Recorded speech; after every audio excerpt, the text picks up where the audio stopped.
1091 Jam Pasir 5. Leng Xicheng membalikkan badannya dan jalan menuju kamar mandi sambil membuka kancing kemejanya. Ia maju 2 langkah kemudian menyadari orang di belakang sepertinya tidak mengikutinya. Ia pun menolehkan kepalanya ke belakang, melihat Gu Qingqing masih tertegun di tempat, lalu ia berkata, "Aku sangat capek, besok masih harus ke rumah sakit." 2 atau 3 hari ini ia hampir tidak pernah memejamkan matanya. Di luar ia masih bisa memaksakan diri untuk bertahan, namun kini sudah di dalam kamar, menghadapi Gu Qingqing, rasa lelah pun segera menyergap tubuhnya dalam sekejap. Gu Qingqing mengangkat pandangannya dan melihat kantung mata Leng Xicheng menghitam karena kurang tidur. Ia pun menganggukkan kepalanya, "Aku ambilkan baju piyamamu." Leng Xicheng tidak bergerak dan masih menatap Gu Qingqing. Wanita itu sepertinya tahu maksud dari tatapannya itu. Ia pun menggelengkan kepalanya, "Tadi sore aku sudah mandi." Meskipun biasanya Leng Xicheng bisa mengajaknya mandi dan istirahat bersama, tapi itu bukan hanya sekedar mandi dan istirahat. Namun kini ia sudah sangat lelah, besok juga harus bangun pagi, sepertinya ia memang tidak ada niat untuk itu.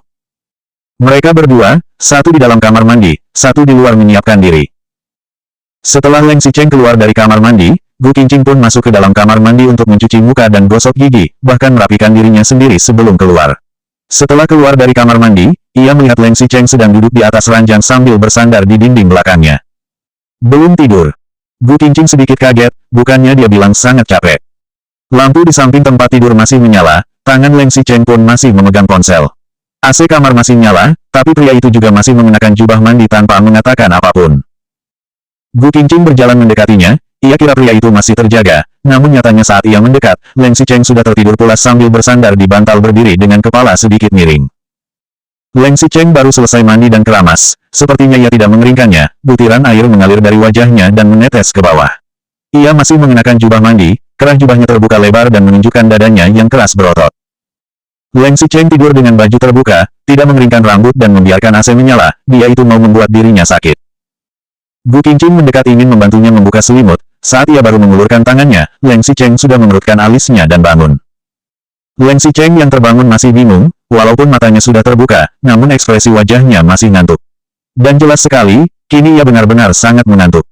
"Ganti dulu bajumu, lalu keringkan rambutmu." Padahal dirinya sudah menyiapkan piyama, tapi pria itu malah tidak memakainya, bahkan rambutnya masih basah tapi sudah menyandar di ranjang untuk istirahat. Layar ponselnya masih menampilkan berita ekonomi, di atas meja samping tempat tidur juga ada segelas air hangat. Hal ini menunjukkan Leng Xicheng sebenarnya belum mau tidur, ia mau melihat dulu ponselnya namun karena kecapean, ia pun ketiduran begitu bersandar di ranjang. Leng Xicheng mendengar suara Gu Qingqing namun ia tidak menggerakkan badannya, ia malah menolehkan kepalanya ke samping dan segera tidur kembali. Gu Qingqing menghela napas tak berdaya, jubah mandinya masih sedikit basah, rambutnya juga belum kering, kalau tidur dalam kondisi ini, pasti akan sakit. Leng Xicheng tidak mau bergerak, maka dirinya hanya bisa membantunya. Pertama-tama Gu Qingqing mengambil handuk dulu untuk mengelap rambut Leng Xicheng yang basah. Pria itu memiliki rambut pendek, jadi cepat kering. Gu Qingqing berusaha melakukannya selembut mungkin, sehingga ketika ia selesai mengeringkan rambutnya, Leng Xicheng masih tidur. Kemudian Gu Qingqing bergerak lagi, ia mulai membuka jubah mandinya. Walaupun Leng Xicheng sepertinya sedang tidur, namun pria itu tidak menolak tindakannya, dan tetap mengangkat tangan dan kakinya sampai akhirnya jubah mandinya terlepas. Orang ini, sungguh malas sekali, setelah mandi ia hanya mengenakan jubah mandi saja, bahkan tanpa memakai apapun. 1092 Jam Pasir 6. Gu Qingqing terdiam di tempat, ia juga tidak berani memakaikan celana dalam pria itu. Ia mengambil selimut di samping untuk menyelimuti tubuh Leng Xicheng, saat ia mau berdiri dan meletakkan jubah mandinya, lengannya tiba-tiba ditarik. Gu Qingqing merasa badannya menjadi ringan dan ia pun jatuh ke ranjang, seluruh tubuhnya masuk ke pelukan Leng Xicheng, punggungnya melekat di tubuh pria itu. Saat ia mau mengatakan sesuatu, Leng Xicheng membalikkan badannya lagi, jadinya Gu Qingqing berposisi di bawah. Ia sedikit grogi, jangan-jangan Leng Xicheng tetap mau melakukannya di saat kecapean seperti ini kan. Gu Qingqing ingin melepaskan diri dari pelukannya, namun pria itu malah memeluknya semakin erat, semakin kuat hingga dirinya hampir kesesakan napas. Leng Xicheng, Gu Qingqing tidak begitu menginginkannya, lagi pula, bukannya pria ini sedang kelelahan. Besok masih harus bangun pagi untuk bekerja, sekarang ini sama sekali tidak ada waktu untuk itu. Ditambah lagi, di sebelah masih ada Su Zipei. Ia benar-benar tidak ingin pamer kepada Su Zipei di saat seperti ini.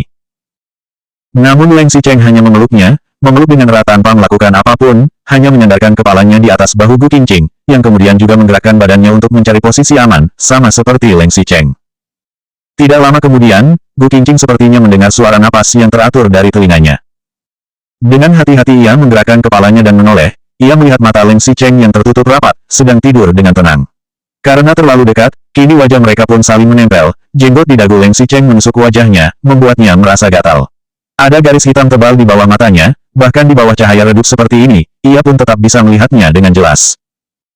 Mungkin, Leng Xicheng tidak lagi waspada terhadap Su Zipei, ataupun mengingat kembali kenangan mereka, tetapi mengapa Gu Qingqing merasa kalah? Hanya karena orang itu adalah Su Zipei, dan dirinya tidak pernah menang dari Su Zipei, jadi ia selalu merasa bahwa sosok Su Zipei terlalu menyilaukan dan membuatnya jadi kebanyakan pikiran. Gu Qingqing pelan-pelan mengangkat kepalanya, kemudian mengulurkan tangannya, membuat tangan Leng Xicheng memeluknya dengan semakin erat, hingga tak ada jarak lagi di antara mereka. Leng Xicheng memeluk Gu Qingqing yang ada di belakangnya, jarak mereka sangat dekat, membuang sang istri seakan bisa mendengar detak jantungnya. Degup jantung itu bagaikan bel yang berbunyi di dalam hati Gu Qingqing. Pria di depannya ini mungkin pernah sangat mencintai Su Zipei, mungkin juga pernah kehilangan arah untuk sementara waktu, namun kini pria ini adalah suaminya, miliknya. Gu Qingqing percaya Su Zipei tidak akan bermain trik untuk merayunya, tapi ia juga pasti tidak akan membiarkan hati Leng Xicheng direbut begitu saja. Leng Xicheng adalah suaminya, keluarganya, ia pasti akan melindunginya hingga detik terakhir. Keesokan harinya, Leng Xicheng pagi-pagi sudah bangun dan hendak pergi ke rumah sakit. Ia bangun dan bersiap memakai baju, Gu Qingqing juga terbangun, ia mengucek sudut matanya yang masih ngantuk, kamu sudah mau pergi. Leng Xicheng menganggukkan kepalanya, iya. Sekarang masih pukul 7.30, ia ingin Gu Qingqing bisa istirahat dengan baik. Kamu tidur saja. Leng Xicheng pergi membersihkan wajahnya sekalian mandi. Ketika ia keluar, ia pun melihat Gu Qingqing duduk di atas ranjang sambil memeluk selimut. Ia pun merasa aneh, kenapa tidak kembali tidur. Tidak, Gu Qingqing menggelengkan kepalanya, ia bangun dan pergi membersihkan wajahnya. Ketika ia keluar dari kamar mandi, ia melihat Leng Xicheng masih duduk di atas sofa dengan telanjang dada, ia pun kaget, Leng Xicheng. Bantu aku pilihkan baju. Leng Xicheng menatapnya, nada bicaranya terdengar tenang. Aku, mendengar kata-kata Leng Xicheng, Gu Qingqing sedikit terkejut sekaligus senang. Asal kalian tahu saja, semalam Su Zipei bilang mau mengenakan baju yang serasi dengannya. 1093 jam pasir 7. Leng Xicheng melihatnya dengan tenang, biasanya selalu asistenku yang memilihkan bajuku. Baiklah, Leng Xicheng hanya menganggapnya sebagai asisten, bukan istri, apalagi bukan untuk menjaga suasana hatinya untuk diperlihatkan kepada Su Zipei, tolong jangan menafsirkannya secara berlebihan. Namun, ini merupakan sebuah keuntungan jika Leng Xicheng bisa memakai baju yang dipilihnya, itu mungkin bisa membuat Su Zipei iri. Gu Qingqing berpikir sejenak, ia membalikkan badannya dan mulai mencari di kopernya, kemudian dengan yakin ia memilih baju, kaos Hello Kitty. Aku rasa baju ini lumayan bagus, tampak kasual dan sederhana. Leng Xicheng tidak menyangka Gu Qingqing ternyata masih menyimpan baju ini, ia pun terkejut, ini. Iya, aku rasa lumayan bagus. Gu Qingqing merasa Leng Xicheng tidak akan mau, tapi tidak ada baju lain selain kaos kartun ini yang bisa membuat Su Zipei syok. Gu Qingqing berani bersumpah, mau baju Su Zipei seberapa kasual, seberapa muda, ia pun pasti tidak akan memilih baju model seperti ini. Leng Xicheng tentu saja tahu, Gu Qingqing sengaja memilih kaos ini agar ia bisa pamer kepada Su Zipei. Sejak ia mengenakan kaos ini sebelumnya, ia pun masuk ke berita, sepertinya juga masuk berita panas, bahkan kaos semodel pun terjual habis seketika di internet. Leng Xicheng tidak tahu kalau orang lain, namun ia tahu, Su Zipei adalah pekerja di dunia hiburan, ia pasti sangat memperhatikan segala jenis berita, maka wanita itu juga pasti tahu bajunya ini adalah hasil karya Gu Qingqing. Meskipun begitu, Leng Xicheng tetap mengerutkan keningnya, bagaimanapun baju ini sepertinya sangat tidak pas untuk dipakai keluar, apa tidak ada yang lain lagi. Gu Qingqing menjelaskannya dengan tegas, pertama, baju ini tampak sangat kasual, sejalan dengan yang kamu inginkan, santai dan ramah. Kedua, baju ini sudah pernah kamu pakai, kini kamu masih mengenakannya, sangat gampang mendapatkan kesan yang baik. Hei, ini bisa memberitahu semua orang bahwa presiden dari grup Leng beberapa hari ini juga sangat sibuk dari pagi hingga malam, juga sangat memperhatikan mereka, sehingga dirinya pun tidak sempat membeli baju bagus untuk dirinya sendiri. Ketiga, baju ini tampak sangat lucu, kan? Bukankah pasien harus memiliki suasana hati yang baik? Kalau kamu mengenakan baju ini, mereka juga pasti akan ikut senang. Leng Xicheng terlihat duduk sambil menyilangkan kaki, lalu ia menggunakan siku tangannya untuk menopang kepalanya di atas lututnya. Meskipun dari permukaan wajahnya tampak tidak begitu setuju dan hanya diam, namun sebenarnya di dalam hatinya ia sudah tertawa terbahak-bahak karena mendengar penjelasan Gu Qingqing. Leng Xicheng tidak pernah tahu, ternyata Gu Qingqing begitu lucu dan menarik. Wanita itu bahkan bisa memberikan penjelasan sekonyol itu. Seberapa ingin Gu Qingqing memamerkan hubungan suami istri mereka di depan Su Zipei. Leng Xicheng berpikir sejenak, ia tetap menggelengkan kepalanya sambil menahan tawanya, baju ini tidak bisa, yang lain. Gu Qingqing jelas-jelas sedikit lesu, namun ia juga mengerti, di saat seperti ini, ia lebih harus menunjukkan sisi lembutnya, tidak boleh membuat Leng Xicheng marah. Ini bukan kompromi ataupun sanjungan, melainkan kesepakatan antara suami dan istri. Pokoknya, tidak boleh membuat Leng Xicheng merasa Su Zipei lebih lembut, lebih perhatian daripada dirinya. Gu Qingqing membalikkan badannya, ia pun hendak memilih pakaian lagi, tapi tiba-tiba Leng Xicheng yang di belakangnya bilang, kalau kamu bersikeras. Gu Qingqing segera menoleh, wajahnya menunjukkan ekspresi terkejut. Leng Xicheng masih duduk di atas sofa, dengan nyaman ia menyandar ke belakang. Aku ini seorang pengusaha, segala sesuatu itu harus ada bayarannya, kalau aku memakai baju itu, maka kamu harus membayarnya. Bayaran apa? Gu Qingqing mendengar Leng Xicheng mau mengenakan baju yang dipilihnya, apapun bayarannya ia akan bersedia. Leng Xicheng mengangkat kepalanya, malam ini, temani aku berenang di Laut Binhai. 1094 jam pasir 8. Walaupun pantai dekat sini tidak begitu cantik, namun setidaknya Su Zipei sudah mau kembali ke Yancheng, tanpa orang ketiga, akhirnya mereka bisa menikmati dunia mereka berdua. Mendengar bayaran yang diinginkan Leng Xicheng adalah berenang di laut bersamanya, Gu Qingqing terlihat sedikit linglung, hanya itu saja. Itu mudah sekali. Gu Qingqing mengira Leng Xicheng akan meminta bayaran yang tinggi dengan kesempatan ini, namun di luar dugaannya, pria itu hanya mau berenang bersamanya di tepi laut. Leng Xicheng berkata, awal rencana kita memang untuk menikmati liburan, tapi siapa sangka malah banyak masalah yang terjadi. Setelah masalahnya selesai, aku mau liburan di laut. Saat ia berbicara, ia merenggangkan tangan dan pinggangnya. Atau, kamu mau, bayaran, lain. Leng Xicheng bahkan sengaja mengangkat alisnya ketika melihat Gu Qingqing. Meskipun ia tidak mengatakannya dengan jelas, namun Gu Qingqing bisa langsung paham. Dia pun segera melempar kaos itu kepadanya, kamu tidak ganti baju. Leng Xicheng bisa melihat dengan jelas, ketika Gu Qingqing melempar kaos ke arahnya, dia pun menolehkan kepalanya ke arah lain, meskipun tidak bisa melihat ekspresi wajahnya, namun telinga wanita itu jelas-jelas sudah memerah. Sejak semakin dekat dengan Gu Qingqing, ia mulai menyadari ternyata istrinya ini juga sangat pemalu. Leng Xicheng berdiri, dengan pelan ia mendekat, Gu Qingqing melihat ke samping, ia kira Leng Xicheng sudah selesai memakai kaosnya. Suara langkah kaki Leng Xicheng semakin dekat, bukan ke arah pintu, melainkan ke arahnya, ia pun sedikit kaget, Xicheng, kamu. Gu Qingqing menolehkan kepalanya dan melihat ternyata Leng Xicheng masih belum memakai baju, tapi sudah mendekati belakangnya, ia terkejut, seakan terbakar oleh sesuatu, ia pun loncat menjauh, namun dirinya masih berdiri di dekat tepi tempat tidur. Saat belum sempat mundur, Leng Xicheng sudah mendekat lagi. Leng Xicheng tidak mengatakan apapun, malah Gu Qingqing yang terkejut dan meloncat, kamu. Leng Xicheng pelan-pelan mendekatinya, bahkan sengaja menggunakan dadanya untuk menabrak belakang punggungnya. Leng Xicheng menundukkan kepalanya mendekati telinganya, lalu berkata pelan, aku apa, kamu apa? Suaranya pelan dan ringan, nada akhirnya meninggi, lalu Gu Qingqing menolehkan kepalanya, ia melihat sudut bibir Leng Xicheng yang tersenyum, detak jantungnya pun berhenti sejenak. Gu Qingqing sedikit grogi, kamu bukannya mau kerja. Sekarang ini Leng Xicheng sama sekali tidak mau memikirkan pekerjaannya, ia segera mengulurkan tangannya dan menangkap bahu Gu Qingqing. Sentuhannya ini membuat seluruh badan Gu Qingqing serasa tersengat listrik, dari telapak tangannya, arus listrik sedikit demi sedikit mulai menyebar, membuatnya tidak dapat mengatakan apapun. Leng Xicheng, kamu. Tangan Leng Xicheng mulai bergerak dari bahunya meluncur ke lengannya, lalu perlahan meluncur ke pinggangnya, kemudian ia pun memeluknya dengan kuat, dan maju selangkah untuk mencium aroma tubuhnya. Gu Qingqing menggunakan sampo, sabun dan odol gigi yang sama dengannya. Selain itu, ketika mendekatinya, Leng Xicheng tidak merasakan sedikitpun wewangian buatan, baik di wajahnya ataupun badannya, yang diciumnya hanyalah bau yang segar dan wangi alami. Leng Xicheng sengaja menganggukkan kepalanya, bibirnya menyentuh telinga Gu Qingqing, suaranya juga terdengar sangat serak, kamu harus ingat. Ingat apanya? Gu Qingqing mendorong Leng Xicheng kemudian ia pun sekali lagi menyerahkan kaos itu kepadanya, kamu harus berangkat kerja sekarang. Leng Xicheng mengambil kaos tersebut sambil tersenyum, lalu memakainya dan berjalan menuju pintu. Begitu membuka pintu, ternyata Su Zipei sudah di luar pintu. 1095 jam pasir 9.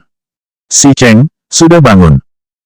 Seperti yang sudah diperkirakan, Su Zipei ternyata juga memakai baju kasual, ia mengenakan baju dolman dengan renda bunga, rok pendek bermotif bunga, sepasang sepatu kets dan sebuah topi jerami, dilihat dari sisi manapun ia tampak ramah. Namun meskipun Su Zipei merasa bajunya sudah sangat kasual, ia tetap sangat terkejut saat melihat kaos Hello Kitty yang dipakai Leng Xicheng. Padahal, dibandingkan dengan dirinya, Leng Xicheng itu jauh lebih dingin dan arogan, seseorang yang memiliki standar sangat tinggi. Bahkan waktu pria itu masih kuliah, ia tidak pernah mengenakan kaos bergambar kartun seperti ini, tapi sekarang. Su Zipei pernah lihat kaos ini di berita Leng Xicheng beberapa hari yang lalu. Kaos ini pasti bukan pilihannya sendiri, kemungkinan satu-satunya adalah, ini kaos yang dibelikan Gu Qingqing. Hari ini Gu Qingqing menyuruhnya mengenakan kaos ini lagi, tujuannya untuk pamerkah. Awalnya sudut bibir Leng Xicheng masih tersenyum senang, namun semakin mendekati pintu masuk kamar, senyum di bibirnya pun semakin memudar. Ia terlihat semakin tenang, sampai akhirnya di depan Su Zipei, senyuman di wajahnya pun hilang dan berubah menjadi ekspresi yang dingin, sudah datang. Leng Xicheng menganggukkan kepalanya, masih ingin mengatakan sesuatu, namun di belakangnya Gu Qingqing memanggil, Xicheng. Wajah Leng Xicheng yang dingin, karena satu panggilan ini pun segera meleleh bagaikan salju terkena cahaya matahari. Meskipun sudut bibirnya tidak terlalu menunjukkan senyuman, namun Su Zipei bisa melihatnya. Ketika Gu Qingqing memanggil namanya, ekspresi wajah Leng Xicheng segera melembut, ada apa? Gu Qingqing mendekat, ia memberikan tas kerja kepadanya, kamu lupa ini. Gu Qingqing sedikit licik, ia sengaja memakai kaos Hello Kitty yang sepasang dengan Leng Xicheng untuk menyambut Su Zipei. Melihat Leng Xicheng menerima tas kerjanya, ia pun mengulurkan tangannya menggenggam lengannya, kemudian baru melihat ke arah Su Zipei, Kak Zipei, selamat pagi. Su Zipei melihat Gu Qingqing, lalu ke kaos pasangan mereka, dan terakhir, ia melihat ke tangan Gu Qingqing yang ada di atas lengan Leng Xicheng. Ia lalu tersenyum, pagi, apa hari ini Qingqing ikut? Pakaianmu hari ini terlihat serasi di samping Xicheng. Itu sudah pasti, dengan pakaian ini, kalau bukan suami istri juga akan dikira pacaran, dan bukankah itu juga berarti mereka dengan sangat jelas memberitahu semua orang tentang hubungan mereka? Gu Qingqing menggelengkan kepalanya, tidak, hari ini aku ada pekerjaan lain. Terima kasih Kak Zipei sudah banyak membantu kami. Gu Qingqing benar-benar masih ada kerjaan yang harus ia selesaikan, ia harus menyelesaikannya sebelum hari Senin. Tatapan Su Zipei menyuram, ia sudah tahu, Gu Qingqing tidak segampang ini. Ia lalu berkata lagi, aku bukan membantumu. Kamu tidak perlu berterima kasih padaku. Gu Qingqing tetap menyambut dengan ramah, kenapa tidak perlu, Xicheng adalah suamiku, kamu membantunya juga berarti membantuku, aku sangat berterima kasih kepadamu, lain kali, aku akan mentraktirmu makan di rumah kami. Su Zipei tersenyum, meskipun di dalam hatinya ia semakin waspada, namun dari permukaan ia tetap terlihat baik, tentu saja, aku masih ingat ketika kamu di rumahku, masakanmu sangat enak, aku sudah lama tidak makan masakanmu. Apa aku pantas mendapat kesempatan itu ini? Kata-katanya ini tanpa arti lain hanya ingin mengungkapkan, jangan terlalu sombong, kamu dulu hanyalah seorang pembantu di rumah kami. Gu Qingqing tidak menghiraukannya, ia hanya melihat ke Leng Xicheng, sayang, kamu bilang mau makan apa kemarin? Lain kali sekalian ajak Kak Zipei saja. Karena Su Zipei menggali sejarah hitamnya, maka ia akan membalas dengan kata, sayang, ia ingin melihat, siapa yang kalah duluan. 1096 jam pasir, 10. Sesuai dugaannya, meskipun senyuman Su Zipei tidak berubah ketika mendengar Gu Qingqing memanggil Leng Xicheng, sayang, namun senyumannya itu tetap terasa sangat kaku, dan baru kembali normal sesaat kemudian.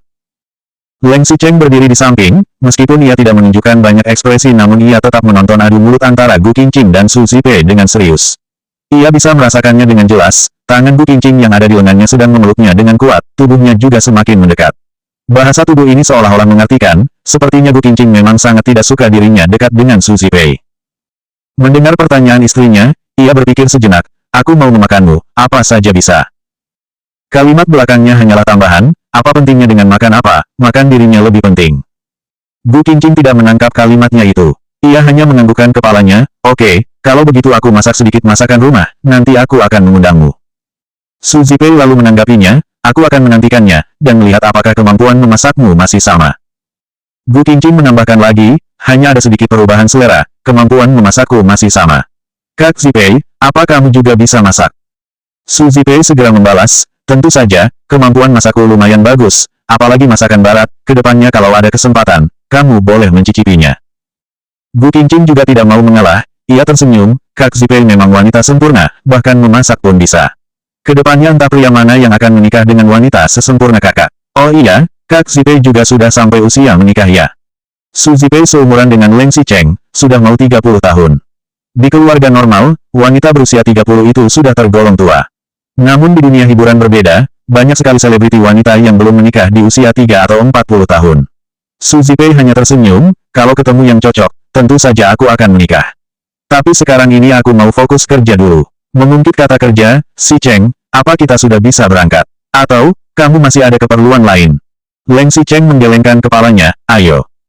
Leng Xicheng melepaskan tangan Gu Qingqing dan maju 2 langkah, ia menolehkan kepalanya dan melihat Gu Qingqing masih berdiri di tempat seraya melihatnya. Tatapannya yang menunjukkan seakan dirinya telah lari dengan perempuan jahat, terlihat begitu menyedihkan, membuat Leng Xicheng merasa sedikit konyol namun juga sedikit senang. Leng Xicheng sengaja jalan berbalik ke tempat Gu Qingqing, ia menundukkan kepalanya dan mendekati telinganya, ingat, imbalanku. Gu Qingqing melihat Leng Xicheng tiba-tiba kembali, ia pun tertegun, namun ketika ia melihat ekspresi wajah Su Zipei yang cemburu dan iri, ia pun merasa sedikit senang, ia menganggukkan kepalanya, kamu juga harus makan dengan teratur ya. Leng Xicheng juga menganggukkan kepalanya, kemudian baru jalan menuju lift dengan Su Zipei di belakangnya. Ketika pintu lift menutup rapat, senyuman yang tadinya masih di wajah Leng Xicheng pun segera lenyap. Su Zipei tetap mendekatinya dan bertanya, Xicheng, apa yang perlu aku perhatikan nanti? Nanti saat wartawan datang, aku harus memberikan jawaban seperti apa? Dan aku harus bagaimana menangani keluarga pasien itu? Aku masih kurang memahami kondisinya, jadi mungkin masih belum bisa membantumu dengan baik. Leng Xicheng tidak menghiraukan kata-katanya, tatapannya yang tajam dan dingin melihat ke angka lift yang terus berubah. Kemudian ia pun tiba-tiba bertanya dengan dingin, Zipei, semalam kenapa kamu bisa ada di sini? Kenapa Su Zipei bisa begitu kebetulan ada di lokasi setelah kejadian kebakaran? Su Zipei tertegun, jelas-jelas ia merasakan kecurigaan Leng Xicheng terhadap dirinya atas insiden kebakaran ini. Meskipun hasil investigasi mengatakan ini hanyalah sebuah kecelakaan, namun justru karena kecelakaan lah yang dapat menimbulkan berbagai macam kemungkinan. 1097 jam pasir 11. Waktu itu aku baru selesai syuting reality show di Yancheng, kebetulan aku libur beberapa hari ini. Aku dengar dari si Jin kalau kamu dan Qingqing ada di Nancheng, jadi aku pun ikut ke sini. Saat tiba di sini, aku melihat asap hitam mengepul lebat. Su Zipei memiliki EQ yang tinggi, tentu saja ia tidak akan sebodoh itu bertanya langsung pada Leng Xicheng kenapa pria itu curiga kepadanya. Leng Xicheng tidak mengatakan apapun, juga tidak tersenyum. Ia juga tidak menunjukkan apakah ia masih curiga atau sudah percaya. Mereka berdua berdiri di dalam lift dan menunggu sampai berhenti di lobi, ketika suara ding berbunyi, Leng Xicheng keluar duluan. Su Zipei pun segera mengikuti langkahnya, ia ingin mengatakan sesuatu namun tidak tahu harus bagaimana menjelaskannya. Hal seperti ini sangat susah untuk dijelaskan, semakin menjelaskan malah semakin runyam, juga semakin mencurigakan meskipun dirinya tidak melakukan apapun. Lagi pula, ia telah membantu Leng Xicheng dengan sepenuh hati, walaupun memang tidak bisa dikatakan tidak ada niat pribadi lainnya, tetapi ia memang benar-benar ingin membantu Leng Xicheng, dan hal itu tidak perlu diragukan. Namun Leng Xicheng malah mencurigainya. Akhirnya Su Zipei memutuskan untuk diam. Mereka berdua lalu masuk ke dalam mobil masing-masing. Begitu duduk, asisten Su Zipei bertanya kepadanya, Kak Zipei, ini ada buku catatan yang diberikan sekretaris Cheng tadi, kamu mau membacanya dulu. Agar bisa mengetahui seluk-beluk kejadian ini. Kak Zipei, Kak. Oke, aku coba baca dulu. Su Zipei menerima buku catatan tersebut dan membukanya, namun dirinya sama sekali tidak bisa fokus. Ia tidak menyangka, hanya dalam satu malam saja, selain Leng Xicheng memakai kaos kartun yang konyol itu, dia juga begitu lembut terhadap Gu Qingqing, dan kini malah mencurigai dirinya, mencurigai bahwa ia membantu karena memiliki maksud lain. Tangan Su Zipei mengepal sedikit kemudian ia melepaskannya lagi, lalu menghela napas tanpa suara. Kemudian ia membuka buku catatan itu lagi dan mulai mencari tahu isi catatan tersebut, setelah itu ia baru menutupnya. Beberapa saat kemudian ia baru membuka mulutnya, perbaiki riasanku dulu, nanti ekspresi wajahku mungkin akan kurang bagus. Bukan ekspresi wajah, tapi sikapmu. Asistennya juga tidak banyak bertanya, ia segera memberikan blush on yang sedikit lebih cerah, dan memang membuat Su Zipei terlihat lebih energi dibanding wajahnya yang tampak lesu tadi. Dari sini ke rumah sakit tidak memerlukan waktu lama, sebentar saja sudah sampai, dari jauh sudah terlihat ada beberapa mobil wartawan yang berhenti di depan rumah sakit. Di sana, ada Leng Xicheng sudah turun dari mobil Su Zipei juga sudah tiba namun dirinya tidak turun. Leng Xicheng mengerutkan keningnya dan melirik ke arah mobil Su Zipei. Asisten yang di sampingnya juga bingung, Kak Zipei, sudah sampai. Su Zipei menganggukkan kepalanya namun ia tetap tidak bergerak. Hingga ketika para wartawan sudah mengenal sosok Leng Xicheng, ia baru mau mendekatinya, dan Su Zipei baru membuka pintu lalu turun dengan mimik wajah yang sudah kembali normal. Seakan suasana hatinya tidak pernah memburuk. Mereka berdua masuk ke dalam rumah sakit, ketika menangani media dan keluarga pasien, mereka juga dapat berada di jarak yang pas. Su Zipei juga sangat menyesuaikan diri, sepanjang perjalanan ia memberikan senyuman yang hangat. Tidak memperdulikan seberapa tajam pertanyaan wartawan, ia tetap bisa menjawabnya dengan tenang. Namun ketika semua ini selesai, di belakang, ia pun diam-diam segera menjaga jarak dari Leng Xicheng.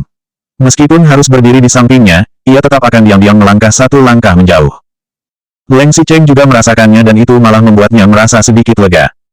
Kalau kini wanita itu menunjukkan kedekatannya, berusaha menjelaskannya, ini malah akan membuat Leng Xicheng merasa bahwa ia melakukan kesalahan. Bagaimanapun juga, hari ini dia sudah membantu pria itu, tapi malah dicurigai. 1098 jam pasir 12. Leng Xicheng merasa sedikit bersalah namun ia juga enggan meminta maaf. Setelah semua urusan ini selesai, mereka berdua kembali ke Wisma. Ia memanggil Su Zipei yang sudah turun duluan dari mobil dengan membawa kacamata hitam dan topi jerami. Sebentar. Su Zipei menoleh, ia memang memiliki etika yang baik, selain dengan Gu Qingqing, meskipun kini ia merasa tersakiti, ia tidak menunjukkan amarah di mimik wajahnya. Ada apa? Leng Xicheng sudah pasti tidak akan minta maaf. Untuk beberapa saat kemudian baru pria itu mengatakan, kau sudah bekerja dengan baik. Sejak Su Zipei mengenal Leng Xicheng, ia masih belum pernah mendengarnya minta maaf. Kata-kata seperti ini sudah cukup menunjukkan kebaikan hatinya. Tetapi tidak tahu kenapa, di dalam hati Su Zipei tidak merasa rasa senang, melainkan merasa sedikit sedih karena sempat dicurigai. Mungkin karena Su Zipei tahu, kecurigaan Leng Xicheng terhadapnya kurang lebih ada kaitannya dengan Gu Qingqing. Su Zipei ingin membalas dengan sebuah ekspresi wajah, namun beberapa saat kemudian ia hanya berhasil menarik sudut bibirnya dan bilang, iya, ada masalah lagi. Nada suara Su Zipei tetap lembut, bahkan dari wajahnya ia tetap menunjukkan senyuman yang lembut, tapi penolakan yang ditunjukkannya tetap terasa. Leng Xicheng melihat ekspresinya, detik ini ia pun yakin bahwa ia telah menyalahkan Su Zipei. Su Zipei selalu menunjukkan sikapnya yang kuat dan sempurna dimanapun, ia sangat jarang menunjukkan perasaan aslinya. Kalau memang ia mencurigakan, mungkin ia malah akan menunjukkan sikapnya yang lebih baik lagi, tidak seperti sekarang ini, bagaikan seorang anak gadis yang disalahkan. Leng Xicheng hanya pernah sekali melihat ekspresi seperti ini, pada saat keluarga Su mengkhianati keluarga Leng. Setelah ayah Su Zipei langsung ke rumah membatalkan pertunangan mereka, Su Zipei datang mencarinya, mengatakan bahwa tidak akan mengkhianatinya meskipun harus bertengkar dengan keluarganya, namun Leng Xicheng menolaknya. Walaupun ia tidak suka dengan Su Zipei, namun ia harus mengatakan bahwa wanita itu adalah teman yang tulus, juga partner yang bisa dipercayai. Tak ada, Leng Xicheng menggelengkan kepalanya, nanti ayo makan bersama. Apakah itu bayaranku selama 2 hari ini? Nada bicaranya terdengar bercanda namun sebenarnya lebih seperti mengeluh, ditambah sedikit melankolis. Ditambah lagi dengan tatapan Su Zipei yang tampak mengejek diri sendiri ketika menatap Leng Xicheng, membuat pria itu mengerutkan keningnya. Jika memang Su Zipei tulus membantunya, maka hanya ada satu kemungkinan, yaitu untuk dirinya. Waktu itu keluarga Su memang mengkhianatinya, namun Su Zipei tidak pernah. Dari dulu ia sudah tahu perasaan Su Zipei terhadapnya, tetapi setelah dia pulang dari luar negeri, sikapnya selalu sopan dan hormat. Ini juga untuk pertama kalinya ia merasa, Su Zipei masih menyukai dirinya. Sekarang ia adalah suami orang lain, walaupun Su Zipei kini belum menikah, ia juga tidak menyukainya, apalagi mau mengejarnya. Merasakan perasaan Su Zipei yang tersirat, nada suara Leng Xicheng malah menjadi dingin. Kedepannya kalau keluarga Su memerlukan bantuanku, aku akan membantu. Su Zipei tentu bisa merasakan Leng Xicheng ingin membalasnya dengan uang. Walaupun ketika orang tuanya tahu dirinya sedang membantu Leng Xicheng, mereka juga mendorongnya untuk menjalin hubungan yang baik dengannya, lebih bagus lagi kalau bisa mendapatkan keuntungan darinya.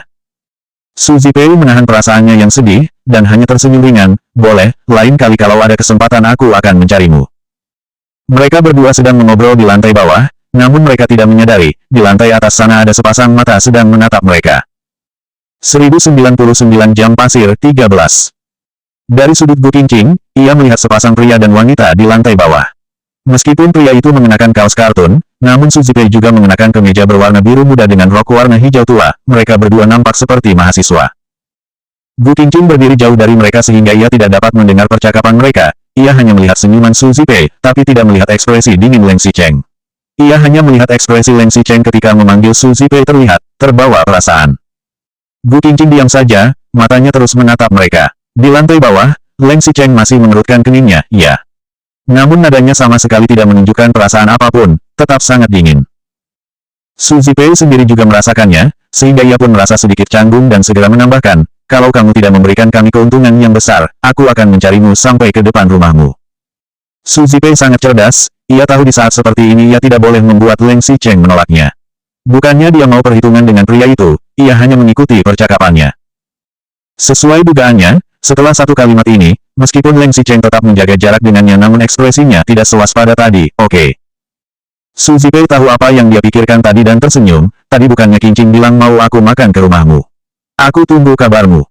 Benar, sekali mengungkit nama Gu Qingqing, ekspresi Leng Xicheng akan melembut seketika. Su Zipei berdiri tidak jauh darinya, jadi jelas ia bisa merasakan dengan jelas perubahan ekspresi pria itu. Bisa dibilang ekspresi mata Leng Xicheng langsung melembut ketika ia menyebut nama Gu Qingqing. Kali ini pria itu tetap membalas dengan pendek, oke. Namun nada bicaranya kali jauh lebih ramah dibandingkan tadi. Ketika mereka sedang ngobrol, Sekretaris Cheng tiba-tiba mendekati mereka dan berbisik di samping telinga Leng Xicheng. Leng Xicheng mengerutkan keningnya, sepertinya ada lagi sesuatu yang terjadi. Tetapi anehnya, Kali ini ia mengarahkan tatapannya kepada Su Zipei, tatapannya sedikit aneh. Su Zipei sepertinya juga merasakannya, namun kali ini tidak mengambil inisiatif, melainkan menolehkan kepalanya dan berbicara dengan asistennya.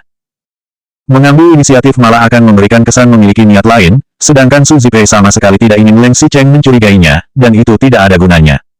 Benarkah? Kening Leng Xicheng semakin mengerut, ia melihat Su Zipei di sampingnya dengan tatapan sedikit kaget dan rumit. Dari sudut mata Su Zipei, ia melihat tatapan Leng Xicheng, namun ia pura-pura tidak melihatnya. Asistennya sedang mengecek barang yang ketinggalan di mobil, mereka berdua sudah mau masuk ke dalam wisma. Di sana, Leng Xicheng sedikit canggung, bagaimanapun tadi sikapnya kurang bagus, dan kini malah memerlukan bantuannya lagi. Leng Xicheng memberikan isyarat mata kepada sekretaris Cheng, dan dia pun mengerti. Dengan canggung ia maju, "Nona Su, maaf, apa bisa minta bantuan Anda sekali lagi?" Su Zipei tidak menghiraukannya, bicara dengannya saja membutuhkan sekretaris. Sebenarnya, apa arti dirinya di hadapan Leng Xicheng? Ia melirik asistennya yang segera menjawab, "Kak Zipei sudah 2 hari tidak istirahat." Ini sama saja dengan penolakan secara halus. Kedua pihak sedikit tegang, pada akhirnya tetap Leng Xicheng yang maju, pemimpin dari provinsi turun langsung untuk penyelidikan kasus ini, ia ingin mengundang kita ke sana. Apa kalau kamu mau aku ikut, maka aku harus ikut. Kalau kamu mau aku pergi, aku harus pergi. Memangnya aku ini apa? Ketika Su Zipei mau menolaknya, secara tidak sengaja ia melihat ke lantai atas, dari salah satu teras kamar di atas sana ada seseorang sedang melihat mereka, ia pun segera merubah keputusannya, oke. 1100 jam pasir, 14. Su Zipei merasa dirinya sepertinya menjawab terlalu cepat, ia segera menambahkan, ingat, harga acara makan kali ini setidaknya harus memberikan kami 5 poin keuntungan. Kasus ini terlalu besar, bahkan pemimpin provinsi turun tangan, dan Leng Xicheng bahkan tidak berani mengatakan tidak padanya. Mendengar Su Zipei menaikkan harga, secara alami, Leng Xicheng malah merasa rileks, tidak masalah. Baju mereka masih pakaian kasual tadi, tidak terlalu formal. Kalau harus bertemu dengan pemimpin, sepertinya mereka harus ganti pakaian.